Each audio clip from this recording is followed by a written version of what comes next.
Olá, boa noite. Mais uma vez nós aqui numa outra live, hoje também muito importante e muito orientadora. Hoje nós estaremos aqui falando sobre o papel da escola, né, nesse período de pandemia. E vamos aguardar então o nosso convidado de hoje. Ele já está pedindo aqui. O nosso Márcio Macarini. Vamos aguardar ele entrar para que a gente possa dar início nesse bate-papo, que tenho certeza que vai ser muito interessante. Está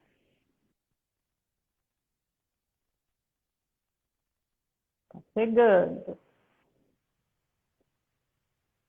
Boa noite a todos que estão aqui com a gente mais uma vez. Oi. Não, mas essa câmera virada, tem que virar um... Oi, deixa eu só ajeitar um pouco a câmera. Sim, fica tranquilo, se organiza aí. Olá! Tudo bem? Deixa eu me ajeitar aqui para Isso. fazer uma organização de câmera aqui. Vamos lá. Espera só um pouquinho. Vamos aguardar, sem problema. Não?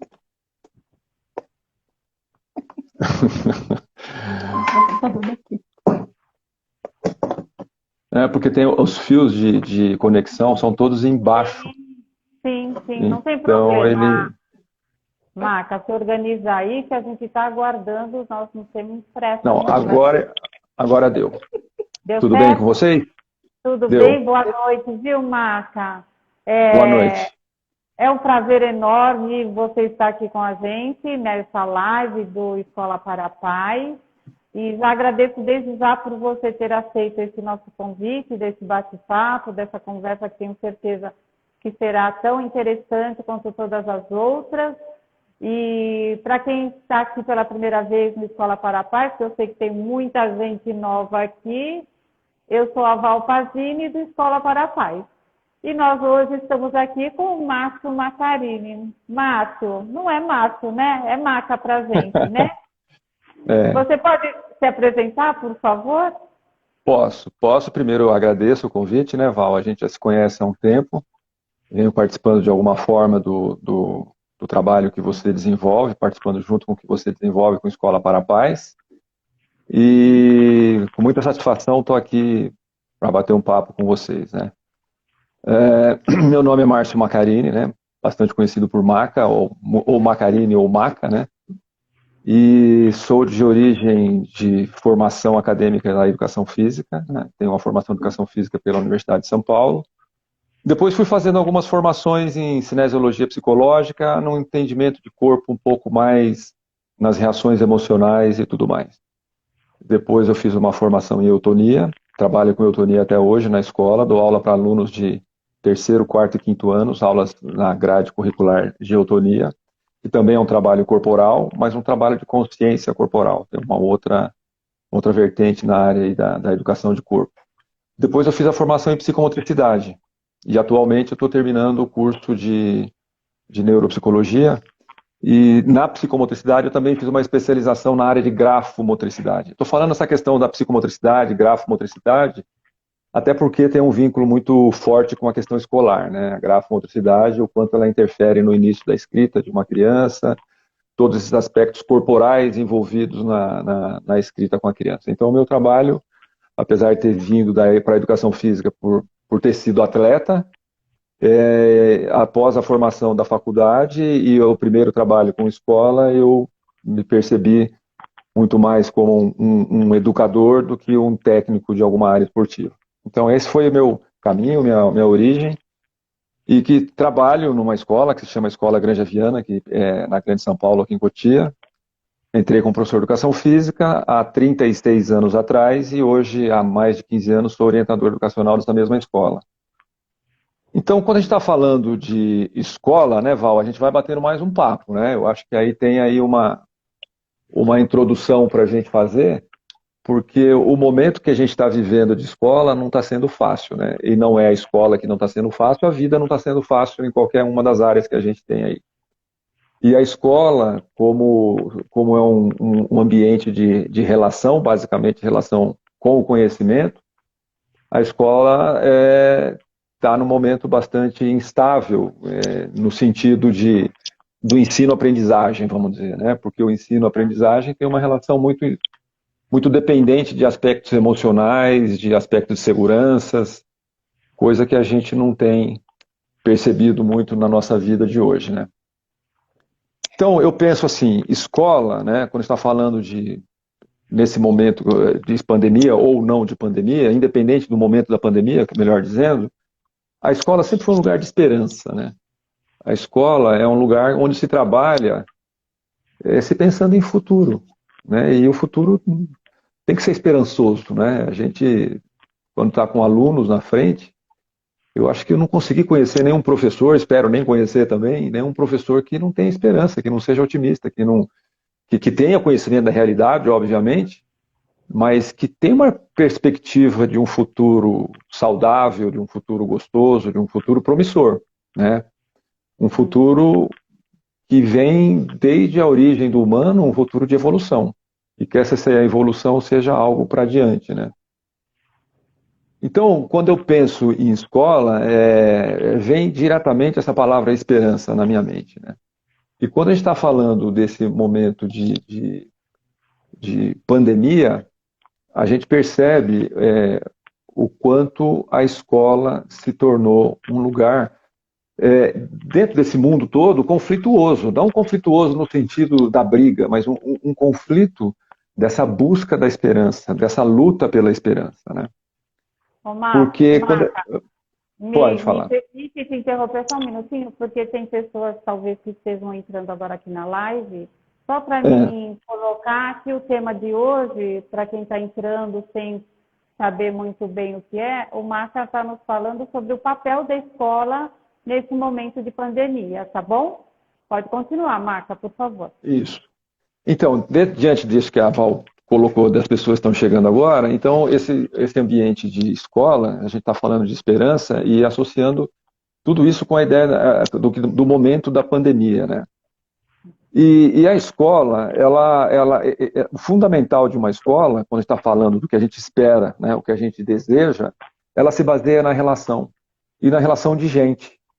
Gente pequena, gente grande, gente que está num contexto familiar, gente que está num contexto educacional, que está na escola, e o que a gente tem percebido é que diante do processo de pandemia, quando a gente teve lá o início no ano passado, a gente não tinha consciência do que vinha, né? Todas as escolas, quando fecharam por 15 dias, elas tinham expectativa de voltar 15 dias depois. Sim, sim. E nós passamos um ano inteiro sem voltar praticamente. Voltamos lá no finalzinho do ano e muitas escolas voltaram e fecharam imediatamente após, né? E a nossa escola, por exemplo, teve a formatura, como todas as outras, a formatura foi online. Então a gente encerrou o ano no processo de pandemia, mas voltando a essa ideia de início, a gente não tinha consciência do que era a pandemia e a gente tinha aquela perspectiva de uma volta imediata. E nós sofremos muito, os alunos sofreram muito, né? Eu acho que a gente elogiou demais a classe da área da saúde, né? Os médicos, os enfermeiros, e depois os professores foram extremamente elogiados pela luta, pelo empenho, pelo desenvolvimento do trabalho, pelas autoinvenções que vinham fazendo, invenções de si próprios, se reinventando, criando caminhos.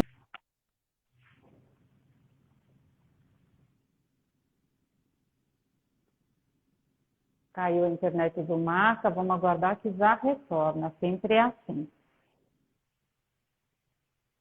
Se o Marca estiver nos ouvindo, Marca, a sua internet parou um pouquinho, mas vamos aguardar. Se não voltar, você tem que sair e voltar novamente para voltar melhor, tá bom? Não sei se você está nos ouvindo. Pessoal, vamos aguardar então essa volta do Marca. Infelizmente, a internet é assim mesmo. Às vezes a gente tem algumas dificuldades. O Marca está nos falando sobre esse papel da escola nesse momento de pandemia, né? Todas desafios, né, para a escola, né, se adaptar ao novo, a poder atender essas crianças online. Os professores também tiveram que se reinventar também para poder passar um conteúdo de forma, né, com qualidade e tudo. Então, tenho certeza que muitas coisas, né, os desafios não foram poucos mesmo para a escola, para poder atender todas as demandas, né, as necessidades das crianças, dos pais e da própria escola mesmo, né? Porque foi uma coisa muito nova que ninguém esperava e, como ele disse, foram 15 dias achando que ia voltar e não, acabou não voltando, né? Voltando só até depois, quase no final do ano e muitas coisas tinham que acontecer, as coisas não podiam parar. Então, a escola em si teve que se reinventar de todas as formas. O Maca já está voltando novamente, vamos aguardar. Maca voltando, para ele dar continuidade nesse papo tão interessante e importante que nós precisamos ouvir. Maca. Boa noite a todos que estão entrando agora. Nós estamos falando sobre o papel da escola nesse momento de pandemia. O nosso convidado teve alguma dificuldade aí com a internet, mas saiu e está voltando. Pronto, Maca, voltou. Que bom. Eu estava falando um pouco dessa perspectiva, né, do final do ano, do início do ano passado e nesse momento atual que nós estamos vivendo. Então, o sofrimento na escola não é pequeno. Acho que é importante que todas as famílias tenham clareza disso, né? Os professores obviamente, têm a clareza disso, que o sofrimento não é pequeno. Em que medida? Fazendo o comparativo novamente lá com o início do ano passado, com o momento de agora, as mortes lá no ano passado, a gente ouviu muitas notícias da Itália, da França, e hoje está muito perto da criança. Então, quando algum aluno no ano passado tinha medo, porque o pai podia morrer porque é médico, o pai tinha o trabalho fora, não podia trabalhar pelo computador em casa, então ele tinha que sair de casa para trabalhar no ano passado, criava um medo muito grande nas crianças e nos jovens. Não são só as crianças. Então, esse medo que ia acontecendo, que os pais iam, nesse momento do trabalho, que era transferido para os filhos, este ano é muito mais próximo. Então, o caso de mortes de família, morte de avós, morte de parentes, morte de vizinhos. Então, ela se tornou uma coisa extremamente assustadora. Então, a gente percebe que tem um conflito muito grande, né, na criança, no aluno, especificamente no estudante, especificamente falando. E também existe um medo, né, das famílias, muito referente a um grupo de pais com medo de enviar os filhos para a escola, por medo do contágio, outros por necessidade, a necessidade de levar os filhos para a escola e a escola estar fechada, e inclusive com medo de uma ordem emocional, de uma ordem de uma fragilidade emocional das crianças, porque o ambiente de criança atual é a escola, né? Eles convivem na escola, têm as amizades na escola, então existe um ambiente de aprendizagem, né? Como eu disse lá no começo, de relação que está dentro da escola, a relação interpessoal entre as crianças ou os jovens, né?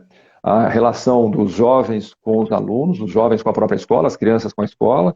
Então, essa perda para a criança, ela gera uma questão emocional bastante importante. Então, fica um conflito das famílias, né, de não quererem que o filho vá, das famílias entendendo a necessidade de o filho ir. Então, não há um consenso nesse aspecto. O medo de os professores se contaminarem, né? O medo dos professores é evidente e é claro. A gente tem notícias aos montes de jovens e famílias que mandam fotos, publicam fotos em festas, em praias, em jogos de futebol, quando possível foi. Então, o professor está ali e fala, puxa, eu estou na frente de uma criança, ou de um jovem, será que ele está se cuidando? Como é que eu vou me cuidar? Eu tenho risco, minha mãe mora comigo, Então, é um conflito muito de medo e de um medo muito presente, né? O medo bateu na nossa porta de uma forma... Aliás, a morte bateu muito perto da nossa porta. Então, nós temos famílias que perderam avós, alunos que perderam avós, temos professores que perderam mãe, sogra. Eu perdi meu pai, não foi por Covid, mas foi por também uma questão desse momento aí da gente estar vivendo uma turbulência, né? Então, meu pai é uma pessoa extremamente falante, que ficou um ano dentro da casa dele, sem poder sair. Então, tudo isso gerou uma instabilidade na escola, vamos chamar assim, né? Então, e o fundamental hoje que a gente conquiste e que reconquiste em alguns casos é essa confiança da família na escola, que ela entenda que a escola ela segue também leis, decretos, normas de outras ordens. Então, quando um governador ou um prefeito decreta uma lei em que não pode se ir para a escola, não é o desejo da escola, porque o desejo da escola é que o aluno esteja presente, porque é assim que se faz escola. Se faz escola nessa relação, e essa relação ela é muito de olho no olho. E um outro conflito que acontece, muito diretamente para o professor, é que o aluno, por vezes, por muitas vezes, não abre nem a câmera numa conversa com o professor, numa aula, especificamente falando. E isso é muito difícil para o professor. É um gerador de instabilidade, né? O professor não sabe o que está ocorrendo, por vezes, do outro lado. Então, quando tem um aluno que abre uma câmera, ou ele interage com o professor, mesmo quando está com a câmera fechada, às vezes o professor pergunta, ele acaba interagindo, ele acaba falando por conta própria, né? O aluno acaba colocando uma opinião lá por conta própria, mas o professor, de fato, não sabe o que está acontecendo naquele espaço onde está o jovem ou a criança. E isso é um conflito interno muito grande para o professor, porque ele precisa de feedback para dar o andamento da aula. É muito difícil você dar uma aula sem uma referência. Então, tudo isso foi um gerador de dificuldades. Por outro lado, eu entendo muito a posição dos alunos. Eu converso com professores, converso com alunos, inclusive, sobre isso, na minha função de orientador educacional, né? Um aluno dentro de uma sala de aula, ele é menos exposto. Por incrível que possa parecer, ele é menos exposto. Porque o professor está na lousa ou está de frente para ele, esse aluno, ele vê basicamente o professor. O aluno que senta lá no fundo, ele vê a cabeça dos colegas. E quando a gente abre a tela, está todo mundo olhando um para o outro. É diferente da sala de aula. Então a exposição na tela é muito maior para o aluno. Um aluno que apronta numa sala de aula, ele tem um colega que protege. Ele aprontou e o colega não fala nada. Então existe ali, eu não estou dizendo que o aluno deve aprontar, mas existe uma relação em que as pessoas se sentem seguras no ambiente escolar. Porque ele está entre os iguais ali, um apoiando o outro. E isso é fundamental no desenvolvimento emocional. E o desenvolvimento emocional, ele é base também para o desenvolvimento cognitivo. Então, a criança longe da escola, e a escola entende isso, não é saudável. Mas a criança na escola hoje, no momento em que nós estamos vivendo, também é risco. E mediar isso, a escola hoje, mediar a família, tanto a que deseja voltar, ou o oposto, a que não deseja voltar, professores, os alunos com câmera ou sem câmera, né? A escola ficou numa posição, de uma palavra que eu coloquei aqui que eu gostaria de falar, né, quando eu falei da palavra esperança com escola, a empatia é uma coisa que existe na escola. O professor, ele é o princípio da escuta do aluno, né? A escuta de várias ordens, né? Da aprendizagem pedagógica e da vida do indivíduo. A escola é formativa, né? Ela não pode perder esse viés formativo. Então, quando o professor está nessa relação, ele tem que entender um pouco o que está acontecendo com o aluno. E sem a câmera, o professor não tem essa empatia. Ele não consegue perceber o outro, por vezes. E a escola, né, orientação, coordenação, direção, ela tem que mediar tudo isso. Ser empático com o professor, entender a posição do professor, entender a posição dos alunos, entender a posição das famílias. Então, hoje ficou um movimento muito intenso para a escola, né, para a direção de escola. Então, eu vejo assim que o momento de escola não está fácil. E a gente percebe, por exemplo, né, isso são dados que a gente tem de estatística, de jornal, que a gente acaba lendo, os conflitos dentro das próprias casas, né? A gente tem dados, felizmente na escola em que eu trabalho não tenho nenhum dado desse, mas a gente tem lido a situação, né, do quanto a criança precisa ir para a escola, porque a relação dentro de casa familiar não pode ser insana, pode ser de agressividade, pode ser de abuso, né? Então, todo esse contexto, a gente que está na direção, coordenação, orientação, que é o meu caso, isso toca muito fundo na gente. Toca muito fundo. Alunos que se trancam em banheiro e não querem sair, e a gente tem que pegar o telefone. Hoje muitos alunos meus têm meu número de telefone, coisa que isso era impossível de existir antigamente. Eu não passava para ninguém, nem para a família, né? E hoje, às vezes, num domingo, você está conversando com o aluno. Às vezes, no sábado, está conversando com o aluno. E, às vezes, num período fora de aula. E a família pedindo ajuda, é o aluno que liga, é o aluno que... E tem todo um retorno também, tem todo um outro lado, né? Recentemente, eu tive uma situação que eu estava eu entro nas aulas dos professores, né? Eu tenho acesso a todas as aulas, e eu entro para ver se tem faltas, se está tudo bem, se está tudo tranquilo.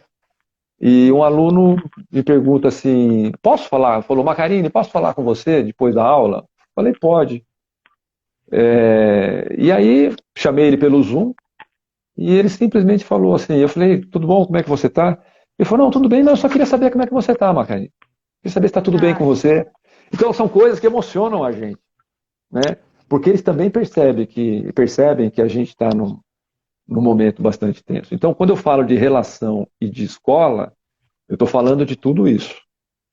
E aí, dentro da escola, você está falando em níveis, né? Então, quando está pensando na educação infantil, existe um tipo de necessidade. E a criança precisa demais dos pais. A criança precisa de criança.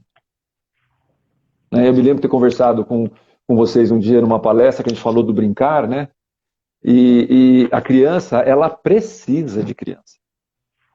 E quando ela volta reclusa para um ambiente familiar, vamos pensar em uma criança que não tem irmãos, por exemplo, ela só tem adultos. E ela tem uma aula online. E o professor tenta brincar, tenta fazer, mas e a gente consegue esse desenvolvimento por um aspecto, mas tem outro que não dá. Esse aspecto de criança estar com criança, você não tem. Né? E é difícil para os pequenos, né, acompanhar, né, Maca? É difícil. É difícil. A gente tem grupos de 2 anos em diante, e os grupos de 2 anos, 3 anos, 4 anos, é muito uma família junto, né? Agora, a família precisa ter essa disponibilidade. Agora, um pai que trabalha, a dificuldade de um pai e mãe que trabalham, eles não podem estar junto com a criança. Então, essa criança não acessa a aula, né? Então, são questões muito difíceis. Depois tem um outro momento que, para mim, é crucial na escola. Para mim, é um dos momentos mais conflituosos na escola, que é essa passagem de 6 para 7 anos, primeiro, segundo ano, onde a escrita começa a ser formalizada, a escrita e a leitura. Independente de pandemia. É um momento de conflito. Momento de que a criança percebe esse momento, percebe um colega escrevendo, famílias percebem que o filho não está escrevendo, mas tem outros escrevendo, começam a ter questionamentos, né? E é muito difícil se entender que cada criança tem seu tempo. Sim. Que a maturação não é algo que aquela idade determina que aconteça qualquer coisa. Aquela idade, ela é próxima. Uns avançam, outros demoram um pouquinho mais, né? Demora um pouco mais, e não significa que não chegará onde deveria. Sim. Não significa que uma criança andou com 8 meses, ela será uma atleta.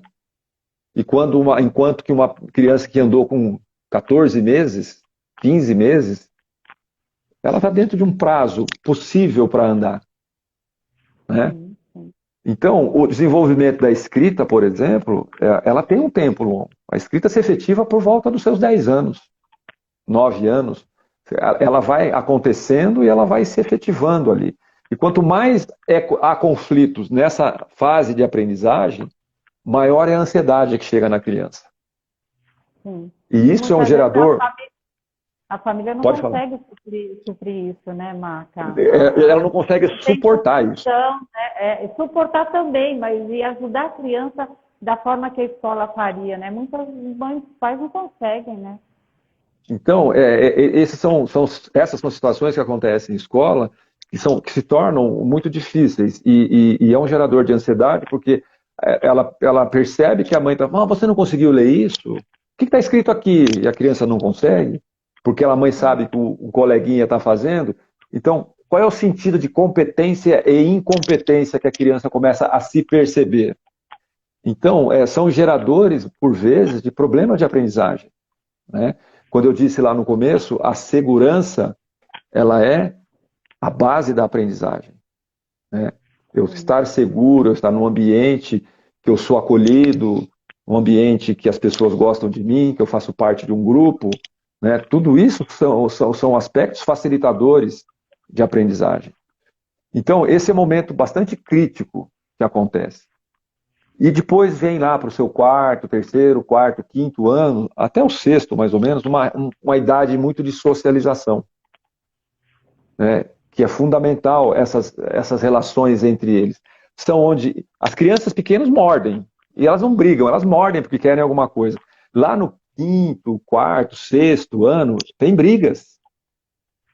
Tem lá um soquinho no outro. Mas são esses conflitos que são, entre aspas, não que a gente deseja esse conflito de briga, tudo, mas eles acabam sendo construtivos. Você vai entendendo limites, você vai entendendo, você vai fazendo parte de um grupo, né? Você vai se entendendo como pessoa. Então, esse é um outro momento que quando começa a ter um conflito mais pesado, ele acaba numa briga, mas é o que determina que é o momento que a socialização é importante. Eu preciso fazer parte de um grupo. Muito É onde importante. acontece ali no seu sexto ano as questões de bullying, por exemplo, né? Então, são fases importantes. E eu estou dizendo desse momento de pandemia e o distanciamento que as crianças estão vivendo uma da outra. Elas precisam estar, inclusive, para ter os conflitos. Não para ter o bullying, mas para ter os conflitos. Sim. Né? Mar, me fala uma coisa, e toda essa falta de socialização, né, que a criança está passando, de alguma forma, tem como de mais para frente ser sofrido isso? Olha, a esperança, como eu disse no começo, é que sim. A gente tem que ter essa esperança que sim. E isso, obviamente, depende do grau, depende da situação de sofrimento que a criança entra e depende de vários aspectos, né? Mas eu acredito que sim, né? Inclusive porque é uma fase que ela é nova para todo mundo. Eu acho que são raríssimas as pessoas hoje que viveram a pandemia anterior. Então, a pandemia, basicamente, a gente está vivendo pela primeira vez. Espero que nunca mais, né? Então, eu acho que, assim, tem algumas situações que serão marcantes na nossa vida. E na vida das crianças também. Então, assim, algumas preocupações existem. Tanto da ordem emocional, quanto da ordem pedagógica. Quando eu falei lá da escrita, e eu falei da minha formação em grafomotricidade, como é que a gente controla esse início da escrita da criança e ela estando em casa, né? Quando eu falo de grafomotricidade, eu falo de todo um desenvolvimento neurológico, corporal, emocional, que vai ter uma facilitação de corpo para a escrita. Como é que a gente vai olhar isso nesse princípio da escrita? Então, talvez a gente tenha as crianças nessa fase de início de escrita que passarão 2 anos dentro de casa. Que vício postural haverá nisso? Que articulação está sendo usada nessa escrita? Então, são coisas que, no retorno, terá que ter um cuidado muito grande de observação sobre isso, né? Então, são recursos que talvez a gente consiga quanto mais o tempo passa, mais difícil é, tanto da ordem desse aspecto psicomotor, quanto da ordem emocional, né? Então, eu não sei te responder exatamente isso, mas depende muito de como as famílias estão lidando com tudo isso, quando cada criança está lidando com tudo isso, como cada escola também está lidando com isso, porque o momento, quando eu disse de empatia e de acolhimento, ele é fundamental.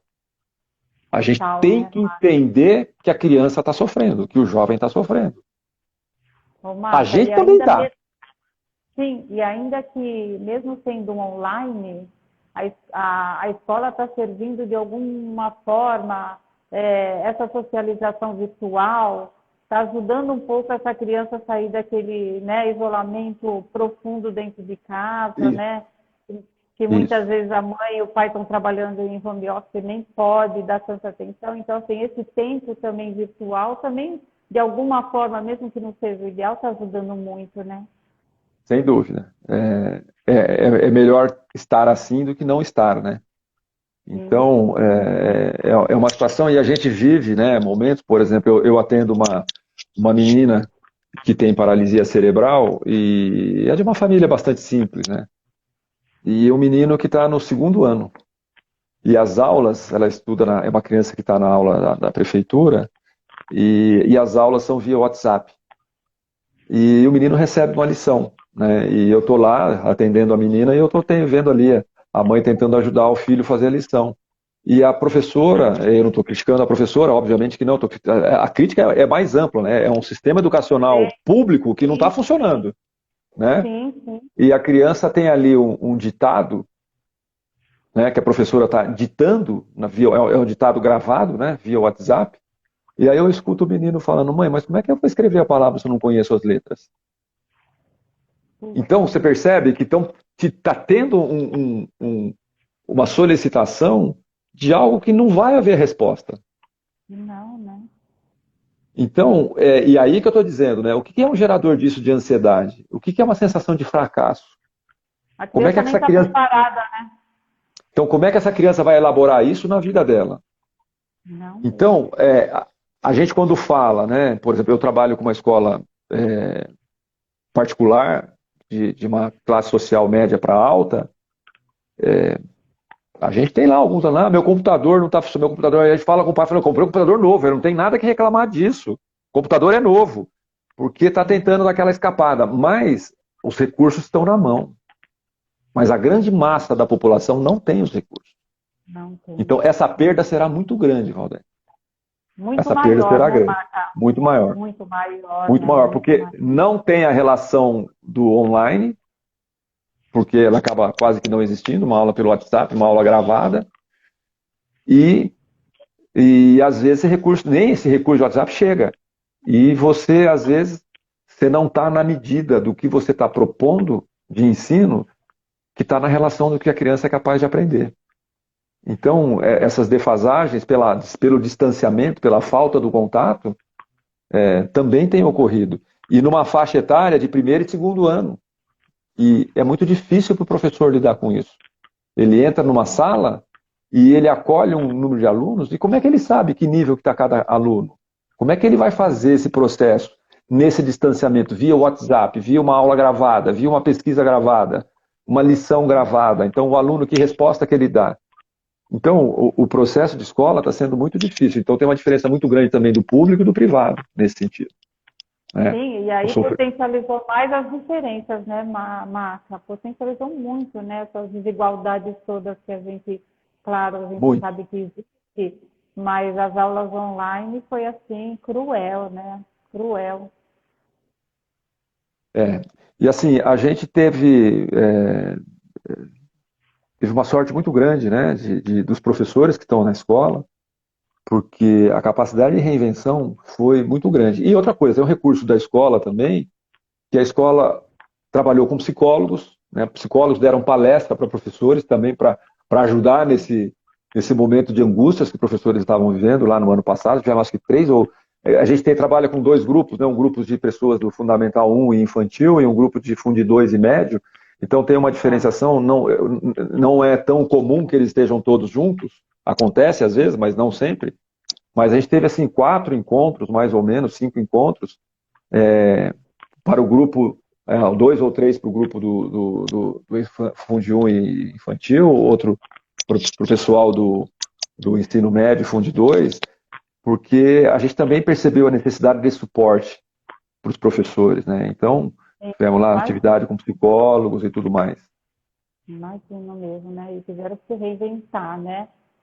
Mas assim, tem escolas que deram todo o apoio, né, Marca? E aí sim amenizou um pouco essa dificuldade, né? Muitas escolas deram apoio, uma estrutura, né? Uma plataforma bacana e ajudou muito também eles trabalharem, né? Não tem dúvida. E assim, e aí a gente vê, assim, eu sou professor e me orgulho muito disso, na verdade, né? E me orgulho até pelos colegas, porque eu que não tenho mais uma ação tão efetiva de aula, eu tenho na escola, efetivamente, eu dou minhas aulas de orientação educacional, para o período da manhã são 4 aulas de manhã.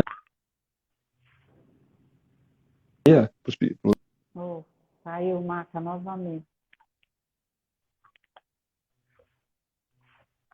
Nas aulas, assistindo pedaços de aula, a gente vê o avanço, a qualidade, a aquisição de recursos tecnológicos que não estavam na nossa mão, né? Eu estou aqui, eu sou o professor mais velho da escola, o que está há mais tempo e que também tem mais idade, né? Estou aqui com a ajuda, né, de pessoas para tentar me colocar na tecnologia, mas os professores, a escola também ofereceu cursos para professores, né? Então, são suportes, são ajudas, e a gente vê a qualidade que os professores demonstraram. Marca, tá cheio de elogio aqui, viu? Tem até mãe de alunos seus aqui que estão elogiando. Desculpa, não ouvi. Sorte ter você com tem muitas pessoas elogiando você. Eu não ouvi, Val. É uma sorte ter você. Não está ouvindo, Marca? Agora eu tô. Continua. Agora eu tô. Tá. Então, vou repetir. Tem muitas pessoas elogiando o seu trabalho, falando que tem muita sorte de ter você como professor na vida dos filhos. Que bom. E eu vou dizer que também o projeto Escola para a Paz também tem muita sorte de ter ele com a gente, porque ele também está no projeto desde o início com a gente, e a gente sabe a competência que ele é mesmo. Está falando que você é querido, tá milhões de elogios. Depois eu te passo tudo.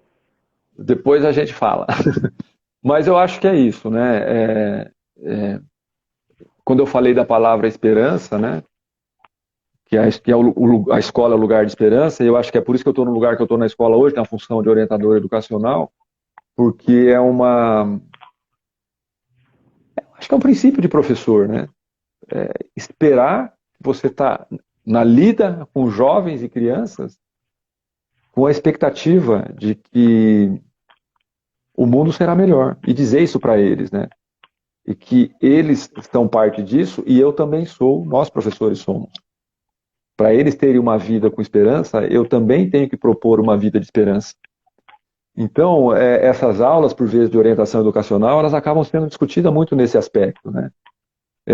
E o assunto, às vezes a gente tem um assunto já pré-determinado, alguns pequenos projetos desenvolvidos, trabalhar a respeito, trabalhar alguns aspectos dos valores, mais especificamente falando, mas às vezes entram alguns assuntos enviesados que são fundamentais e que são do momento da criança e que a gente não pode perder o tempo disso, né?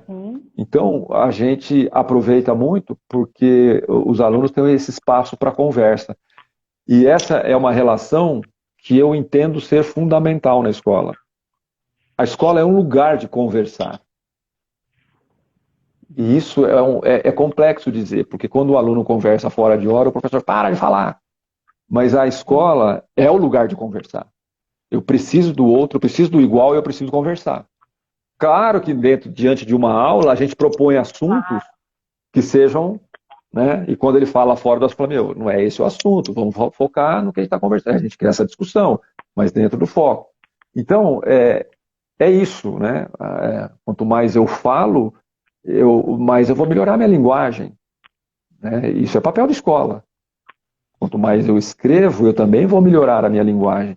Então, diante disso tudo, eu também tenho sorte de trabalhar na escola, né? Eu sempre disse isso, né? Eu sou uma pessoa de muita sorte na vida, né? Eu trabalho com pessoas com as quais eu gosto, trabalho com as pessoas com as quais eu convivo bem, dificilmente tenho conflito com colegas, né? E tenho uma relação de bem-querer de ida e volta. E eu acho que isso é sorte. Mas a sorte tem que ser investida também, né?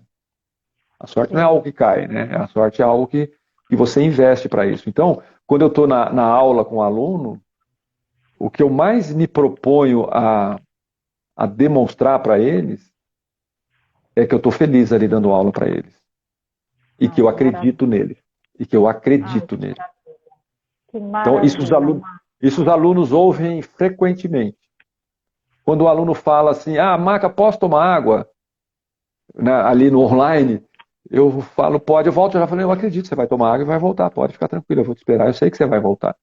Né? Então, essa relação de confiança, essa relação de acolher é fundamental para que o Marca, aluno porque aprenda.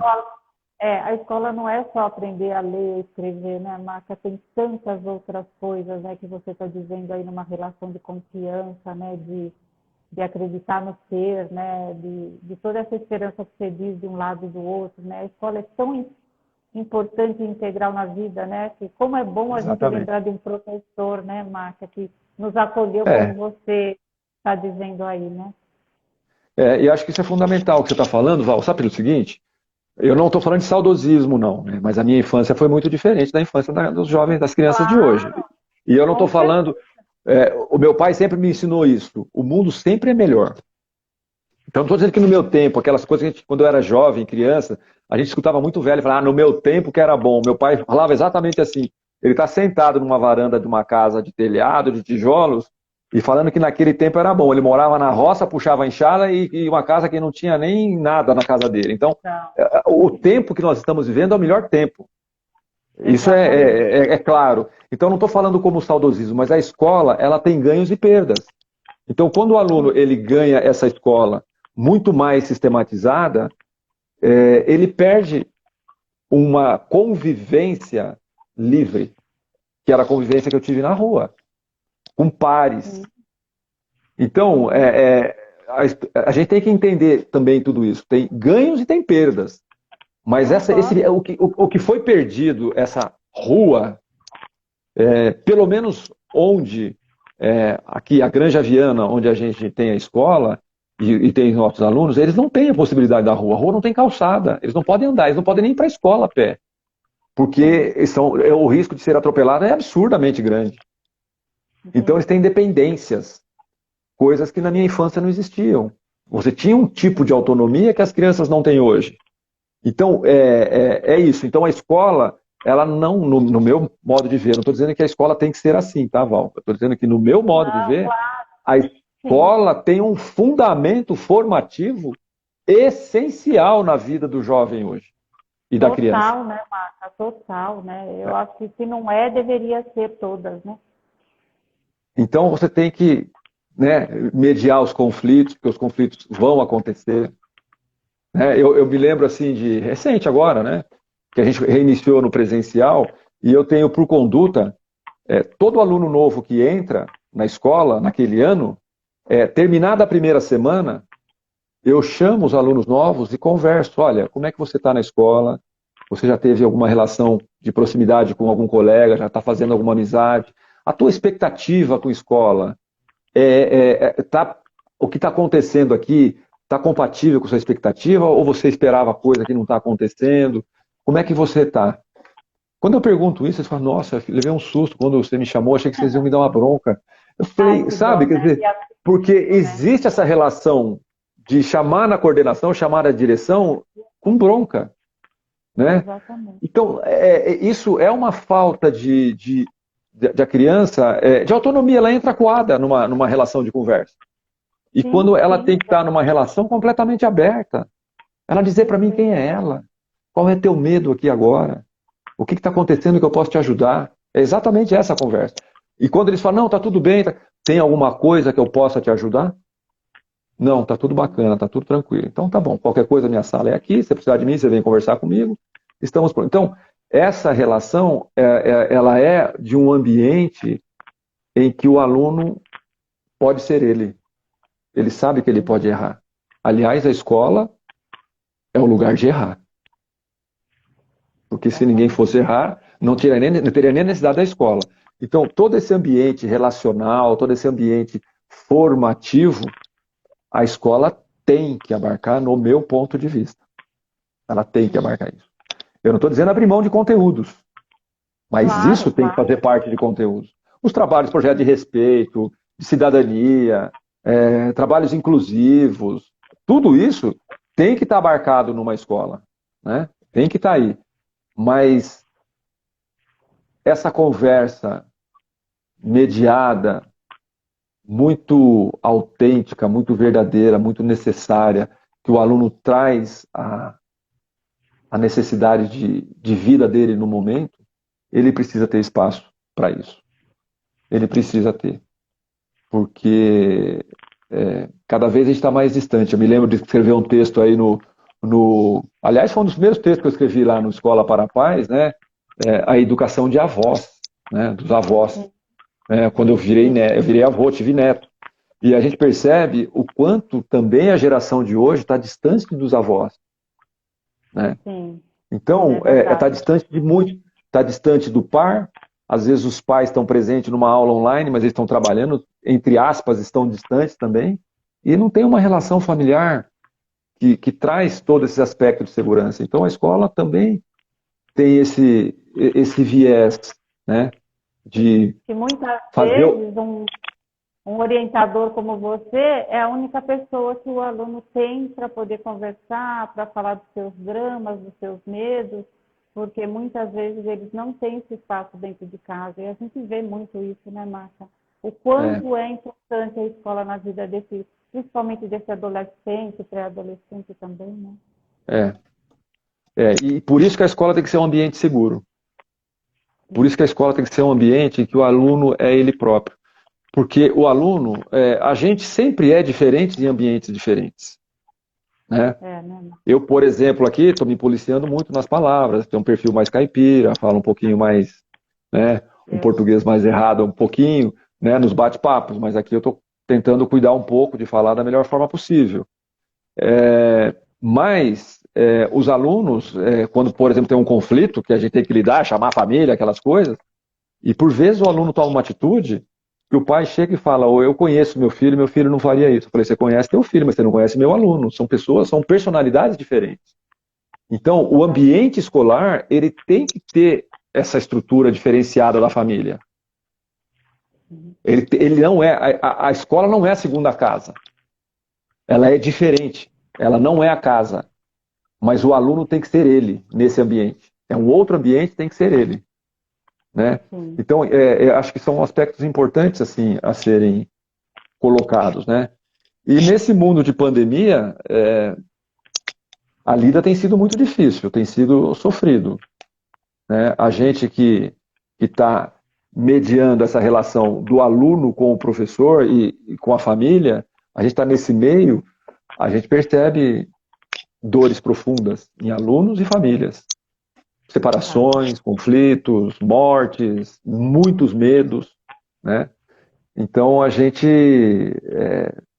tem hora que a gente precisa quase de uma terapiazinha também para acompanhar tudo, né? Maca, tem uma pergunta aqui. Como fica como fica a escola com os pais dentro da escola nas aulas online? Olha, é bastante controverso tudo isso, né? Então, tem faixas etárias. Cláudia? Serviço. Tá. Cláudia, existe assim como tudo não tem uma regra, né? A gente fala também de vários níveis, então quando eu estou dizendo lá dos pequenos, a família precisa estar junto por vezes, né? Para dar segurança, apoio, dentro da medida do possível que uma criança de 5 anos entre na escola e ela está próxima do pai, da mãe, ou de um cuidador, é fundamental. Um aluno um pouco mais amadurecido, já no Fundo 2, a Cláudia Cheves, eu sei quem é a Cláudia Cheves. A Cláudia Cheves teve os filhos como meus alunos. Então, mas aí existe um conflito bastante importante,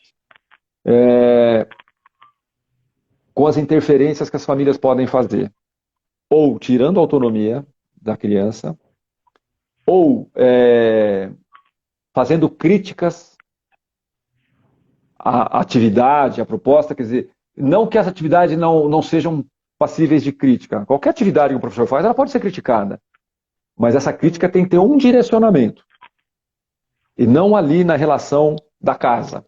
Então, esse cuidado, ele precisa acontecer. Por vezes não acontece. Eu, por exemplo, que dou aula de orientação educacional, é comum eu ver pais participando da aula. Participando assim, ouvindo. Às vezes o pai está sentado ali atrás, eu estou vendo ele atrás da criança. Às vezes o filho conversa com ele, né? E você percebe que logo em seguida o filho fala comigo, você percebe que ali foi um diálogo que ele teve com o pai, ele trouxe na conversa. Na medida que isso não há uma interferência nem pedagógica e nem de ordem da segurança da relação professor-aluno, escola-aluno, a gente não tem nem como fazer, porque vai acontecer. Agora, que os pais sejam cuidadosos, se houver casos de críticas, que ele pegue o telefone e fala, olha, dá para agendar uma conversa com a escola? E vai conversar com a escola, e não dizer que absurdo um professor falar isso, ou que... Não, porque essa relação, ela precisa da confiança do professor-aluno. Ela precisa. E quando acontece uma crítica nesse padrão, ela pode haver uma quebra. E essa quebra é totalmente improdutiva. É totalmente improdutiva. Porque nós, professores, nós não somos os donos da verdade. Não tem como. Nós somos falíveis. Sim, né? claro. E uma das qualidades que eu acho que o professor tem que ter é dele falar assim, desculpa, se houver a crítica, desculpa, eu errei. Posso reconstruir a minha fala? Eu não quis dizer exatamente isso, eu quis dizer de uma outra forma e alguém interpretou disso, mas peço desculpa porque a minha fala te permitiu essa interpretação. Então eu estou corrigindo a minha fala.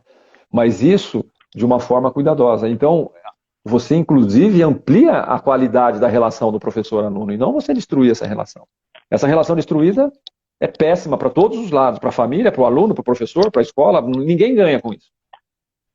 Sim. Marta, Espero ter respondido. Mais perguntas aqui. Pode fazer. Porque senão a gente não vai dar conta e a gente já tem que parar já na nossa... Ai, gente, a gente ia ficar um tempão aqui com ele, não é? Tá maravilhoso, Marta. Você está fazendo a gente refletir vários aspectos, né? E ampliou muito as coisas aqui. Bom, aqui tem um pai falando como vocês lidam com a situação de câmeras desligadas nas aulas. Você já até falou um pouco sobre isso, né? O que se fala para esses alunos, né? É o Silvio Calabasson. Não sei, eu estou lendo como está aqui, tá? Também conheço. São pais de alunos, né? O Silvio, colega, a Carla, colega, são professores de educação física também, queridíssimos. De novo, é uma situação conflituosa também, né? E a gente tem que entender, quando eu falei lá na palavra empatia, lá no começo, também tentar entender essa questão do porquê que o aluno está com a câmera fechada, né? Qual é essa insegurança? Por vezes a gente chama no particular, conversa, né? A gente, às vezes, um aluno mais velho, a gente fala um pouco mais duro, né? Mas a gente tenta, na medida do possível, fazer, através do convencimento, dessa relação que existe de professor-aluno e dessa relação de olho no olho, dessa relação de entendimento da situação que está acontecendo. Mas nós não podemos obrigar o aluno a abrir a câmera. Nós não podemos. Algum professor acaba falando, olha, se não abrir a câmera eu vou derruba, mas derruba o aluno da aula, que eu quis dizer, né? Tira o aluno da sala, mas não acho que é por esse caminho, né? Acho que é um caminho de convencimento, acho que é um caminho de trazer essa segurança para a criança. Como eu disse, a exposição da criança na tela é muito maior do que na sala de aula, e eles percebem isso claramente.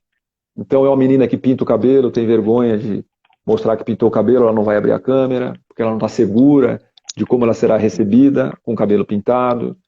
É um aluno que cortou o cabelo, é um aluno que não corta o cabelo porque o pai não quer levar ao cabeleireiro por causa da pandemia e o aluno está com o cabelo desse tamanho e ele também se sente diferente, não quer abrir a câmera, envergonhado. Então, tem um monte de circunstâncias. Tem um monte de circunstâncias. Tem alunos com um grau de dificuldade maior de aprendizagem e que ele não quer se expor, porque às vezes o professor está ali, pode perguntar para ele, então ele fecha a câmera, fica meio quietinho, o professor chama, às vezes ele dá uma tentativa, eu não vou falar nada, o professor pensar que eu não estou aqui, porque se ele chamar para eu perguntar, eu não vou saber responder, como é que eu vou estar aqui? Né? Todo mundo olhando para minha cara. De novo eu falo, se eu estiver na sala de aula, os alunos estão atrás de mim, não estão vendo meu rosto. Exatamente. Né? Então, essa exposição, ela é grande. Mas como lidar? Né? Eu me lembro de ter falado com uma classe de médio e ter dado um pouco de uma dura, um pouco maior. Eu falei, puxa, gente, vamos ter um pouco de empatia com o professor, vamos respeitar toda essa situação. O professor também está numa situação difícil. O professor quer entender o que está acontecendo com vocês. Ele quer dar uma aula e saber o que está tendo de retorno da aula. Se vocês não abrirem a câmera, vai que ele fica. Sabe? Eu usei, segundo o aluno, eu usei a palavra egoísmo, né? E eu falei, ó, se eu disse isso, peço desculpas, né? Se eu fui grosseiro na fala, alguma coisa, mas e o aluno fez uma crítica pesada depois, tarará, porque essa fala, eu não consigo abrir a câmera, eu não estou bem comigo, você vem exigir que eu abra a câmera, tarará. Então, é muito difícil. Eu quero deixar muito claro, é muito difícil. E você tem que lidar quase que pontualmente. Tem mais pergunta aqui, eu acho que agora vai ser a última, porque nós vamos, não conseguimos se estender por muito. Mas está maravilhoso esse bate-papo aqui. A gente teria muito tempo aqui para ficar. Os alunos têm procurado os professores, a coordenação nesse momento de pandemia, buscando algum acolhimento ou ajuda nas questões emocionais? Sim, sim. Como eu te disse, a gente tem retornos positivos. Por isso que eu falo. Deixa eu falar o nome da pessoa, Márcia, eu esqueço aqui, porque também eu não estou muito acostumada com live. É a Bela Marchetti. Não sei, Bela, eu estou lendo como porque como está escrito aqui, tá, Bela? Não sei se é assim. Tem bastante gente aí, mas é bastante gente conhecida, bastante gente da família, viu? A Bela é uma queridíssima. A Bela é uma queridíssima. A Bela é quase uma afilhada. É uma afilhada, eu considero como uma afilhada. Talvez ela não, mas eu considero uma afilhada postiça. Mas a Bela faz essa pergunta e é muito interessante porque tem procura, sim. Tem alunos que procuram, a gente procura. Eu tenho aqui no WhatsApp um aluno que mandou para mim na sexta-feira, Maca, você pode falar comigo quando você quiser, tá? Porque é um aluno que tem meu WhatsApp. Não são todos que têm. E assim, eu me lembro de no ano passado eu lidar num processo depressivo, que eu conversava muito com a mãe, uma jovem que se cortava, ou supostamente se cortava, foi uma coisa bastante difícil e tudo mais, então eu conversei pelo WhatsApp, eu conversei com a família, e recentemente, a semana passada, foi tão recente que foi a semana passada, ela mandou um zap para mim, sabe quando vem aquele frio na barriga? Eu falei, meu Deus do céu, o que será que está acontecendo, né? E ela falou, posso te ligar? Eu falei, pô, eu não falei nem pode, na hora eu liguei para ela, né? E ela falou, como é que você tá? Eu falei, tô bem, tá? E eu falei, então, você quer me ligar? Ela falou, não, eu queria saber, Maca, eu queria te falar, eu queria saber se você estava bem e tudo, mas eu queria te falar que, nossa, eu melhorei tanto no meu processo de depressão, eu tô tão bem. Então, inclusive nesse retorno, né? Tem as falas, tem essa procura. A procura, às vezes, ela não acontece, mas a gente vai um pouco nessa busca. Então, isso aqui é bastante bacana da pergunta que a Bela fez, porque às vezes um aluno fala, puxa, eu percebi, Maca, eu estava numa aula e tinha um aluno que eu achei ele muito triste. E aí na aula seguinte eu entro, eu começo a perceber, não sei o quê, e aí eu falo, eu posso falar com você depois, no via Zoom, te chamar numa reunião via Zoom, aí eu vou conversando tudo, né? E tem o meu e-mail que os alunos também me chamam por vezes para discutir assuntos da escola ou assuntos pessoais também, né? Isso acontece. São tudo privilegiados, né? De ter você, de ter o seu WhatsApp, de ter todo esse afeto, né? Que você transborda para a gente assim, de uma forma tão carinhosa e E importante, né? Que se todas as escolas pudessem ter alguém como vocês, assim, nos acolhendo de forma tão, uma escuta tão ativa, assim, que importante, Maca. Maca, o que você quer falar para encerrar o nosso bate-papo por conta do nosso tempo mesmo, que a gente não consegue ficar mais? Eu vou falar mais ou menos do que eu comecei falando, né? Encerrar a partir da introdução da coisa, né? Eu queria falar para todos vocês, pais, professores que estão aí, que tenham muita esperança e transmitam esperança. Não há nada mais depressivo para uma criança a gente dizer que as coisas não estão boas, né? As coisas não estão boas, essa realidade ela tem que estar clara, mas que há esperança. E que a vacina já é um processo desse, né? E o conhecimento é um processo de esperança. O mundo evolui. E que a gente tenha empatias. Empatias para todos os lados. Empatia eu como orientador educacional e professor, empatia pela escola, empatia pelas famílias, empatia em relação aos alunos, e que os pais tenham empatia em relação à escola, em relação aos professores. Saibam que a escola e os professores, as escolas, né, não é a escola que eu trabalho, eu tenho contato com N escolas. As escolas estão fazendo tudo o que podem. Tudo. Investindo em Uber, para que os funcionários não peguem ônibus, para que evite Covid. Investindo em psicólogo, em palestra com professores. Investindo em formação para adquirir conhecimentos tecnológicos. E que tem falhas em tudo isso também, né? O professor falha, a tecnologia falha, a internet cai, tudo acontece, né? Tudo. Mas que tem um olhar empático. E a escola, quando fecha, ela não quer fechar.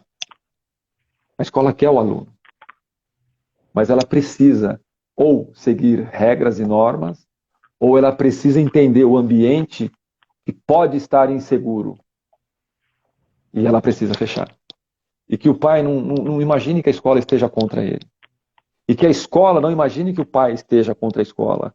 É esse olhar empático, né? Eu vou fechar, então, só para me veio na cabeça agora, que há mais ou menos uns 15 anos atrás, eu vi numa banca, numa livraria, eu vi um livro que chama-se Escolas que Aprendem. E o nome do livro me chamou a atenção e eu comprei. E, na verdade, era um manual baseado num outro livro, que chama-se A Quinta Disciplina. E a quinta disciplina chama-se a visão sistêmica. A gente tem que olhar grande, a gente tem que olhar para todos os aspectos. Então não é eu reclamar do aluno, eu reclamar do professor, eu reclamar da escola, eu reclamar da família, não. Vamos olhar para todo esse conjunto, que todos fazem uma parte de um contexto só. E vamos nos olhar de uma forma construtiva. Então acho que esse sim, talvez fosse o recadinho final que eu gostaria de deixar aí. Eu citei o nome do livro, né? Eu queria citar o nome do autor, Peter Senge, né? É um administrador americano que se voltou totalmente para a área da educação, professor de Harvard e tudo, e que eu acabei, ao acaso, comprando esse livro e me fundamenta muito nesse aspecto, dessa visão do grande. Não dá para olhar para o pequeno, não dá para olhar para o umbigo. A escola não pode olhar para ela, o professor não pode olhar para ele, o aluno não pode olhar, e nem a família olhar para ela própria, nós temos que olhar para todos. E isso é talvez o mais difícil, né? Honestamente, eu acho até que eu consigo ter essa visão mais global, né? E a gente vai mediando todas essas coisas que vão acontecendo pelo caminho. É isso. Espero que tenha ajudado, Val. Marca, foi assim incrível mesmo esse nosso bate-papo, assim, que você abriu a nossa visão para tantas reflexões, né, que talvez muitos de nós não tínhamos percebido, cada detalhe, cada coisinha importante, de tudo que tem acontecido disso, e eu vi várias coisas positivas, então, do papel da escola nesse momento de pandemia. Eu vi muitas coisas positivas pelo seu olhar, e isso nos trouxe a tal esperança que você falou desde o início. Então, continuemos, então, com essa esperança que não pode acabar nunca, e esse vínculo afetivo entre família, escola e aluno tem que estar sempre juntos, né, Marta, de mãos dadas, para poder caminharmos, né, na certeza de um futuro melhor. Eu Sem dúvida. queria falar para todos que estiveram aqui, Marta, tem milhões de elogios aqui para você. E da família. Não é não só da família. Eu não consegui interromper o Marca, nem deveria, para poder falar o nome de todas vocês aqui, mas o que eu queria falar é que essa live ficou gravada, vai ficar gravada, e eu vou colocar lá no Instagram do Escola. Então, para quem não pegou do início, que tem pessoas aqui falando, que pena, não peguei do início, então tenha a oportunidade de ouvir o Marca falar desde o início, que ele falou coisas importantíssimas, e vai ficar lá para vocês. E quem quiser, embaixo dessa gravação que fica no Instagram, põe um oi lá para o Marca saber quem estava aqui, porque eu, infelizmente, eu não consegui ler o nome de todo mundo aqui para ele saber quem acompanhou ele também. Marca, querido, super, super obrigado pela sua disponibilidade de estar conosco aqui essa noite, por você fazer parte do projeto, que é uma honra enorme para mim, principalmente, né, que sou a da linha de frente. E super obrigado mais uma vez, e esteja conosco sempre. Ok, obrigado, Val. É importante, né, esse projeto que você faz, e eu escrevo textos, é o único lugar que eu escrevo, né, me permitiu ser um lugar de acesso para a escrita, e aqui é a primeira live que eu faço, né, estreiei como alguém aqui fazendo live, né, recebi convite para mais uma ou duas e acabei não fazendo, e é a primeira que eu estou aqui, espero que tenha ajudado bastante. Te agradeço muito, Val, pela oportunidade, tá bom? Nossa, ajudou demais, Marta, com certeza. Mais uma vez, obrigado. Obrigado a todos que estiveram conosco mais uma vez. Boa noite e continuemos com esperança. Beijo, tchau. Tchau, tchau.